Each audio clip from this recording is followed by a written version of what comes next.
ওভেনে তৈরি chicken bun খুব সহজে, কম সময়ে, কম খরচে এই রুটিটা তৈরি করে নেওয়া যায়, আর খেতেও দারুণ আকর্ষণীয় দেখতে।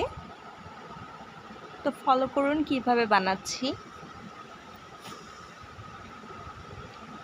প্রথমে আমি 1 কাপ ময়দা, পরিমাণ মতো ইস্ট, সয়াবিন তেল, চিনি এবং গুঁড়ো দুধ দিয়ে ইস্টটাকে ভালো করে ময়দার সাথে মেখে রেস্টে রেখেছি 30 মিনিট।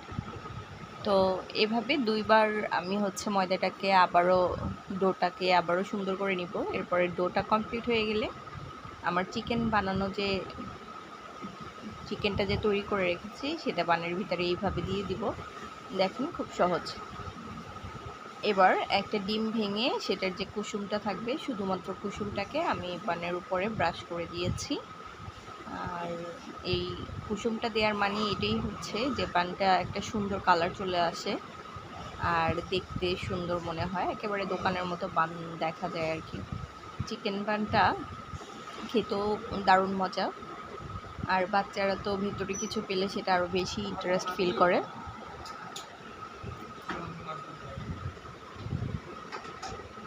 তো এরপরে আমি এটা ডেকোরেশনের জন্য এখানে কিছু চেরি নিয়েছি। চেরিটাকে আমি গুঁড়ো গুঁড়ো করে নিয়েছি।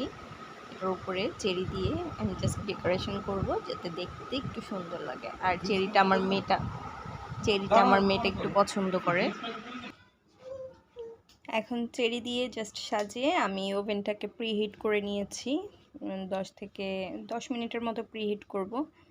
প্রিহিট করে এটা রেস্টে রাখার দরকার নেই, চাইলে আপনারা 10 মিনিট রেস্টে রাখতেও পারেন, তাহলে ইস্টটা যতটুকু আছে বানের মতো ফুলে যাবে, অথবা ওভেনে দিলে সেটাও ফুলে আসবে।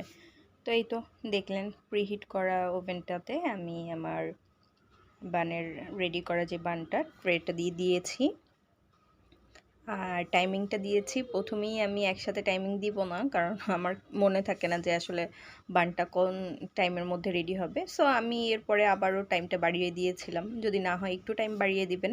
তো এই দেখেন কি সুন্দর, অসাধারণ দেখতে আর খেতে দারুণ মজার এই বান।